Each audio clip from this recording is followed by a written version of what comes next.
ค่ะพร้อมแล้วนะคะ start สวัสดีครับ สวัสดีค่ะชมพู่ค่ะ欢迎大家哦。那可能要是未来关头，要想切到一种年纪跟交朋友说的，等到跟你说啊。ค่ะ那从ตัวจนนั้นจึงจะพูดยิ่งสักเลยแต่หนูก็ยังมาปั้นสีดอเลยอยากหาตาชมพู่ค่ะ然后一直我在去海，但是就头发根本不到，一种年纪跟交朋友说的，到了一种钱都没了事。但是当年的要了开照明节的，เอา了好片都要被说，到了一种钱呢要来接。สำหรับเด็กกูเนาะกูสาหาตาสุดสงสารเนาะกูจีสันตอกลั้นจือนันตอห้าจือหาตาสัตโตจุกเกลูเลยอยากหาตาถ้าตัวตุกก็เยอะอ๋อมูลซาเจ๊งดูอยู่ต่างๆอยู่ชาเลจีเนาะนั่นส่วนนอนสุดสงสารน้องๆละซึ่งเดี๋ยวเจ๊กูยิ่งจะซาเลยตัวเชื่อน้องชอบรักเธอ喂，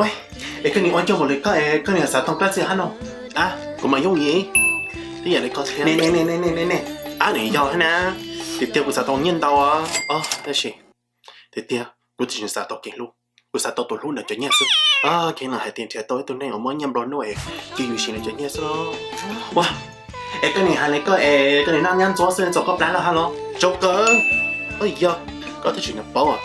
跟你那記錄做個 plan 係咯。嚇，喂，等等嗱，路嗰隻，我最嗱乜收好冇名個 romantic 啦嘛，都什麼整啊喲？哎呀 romantic 好過啊都啊，確定這樣打俾打機啊，咁你啊，係你老師走啊 ，OK，我มาแค่แล้วผมไปแล้วค่ะหากมีใครสนใจนะคะสามารถโทรมาได้ค่ะยอมรับ24ชั่วโมงค่ะค่ะแค่นี้นะคะสวัสดีปีใหม่นะคะแล้วก็อย่าลืมติดตามด้วยนะคะแซม Flowerboy ค่ะบ๊ายบายค่ะ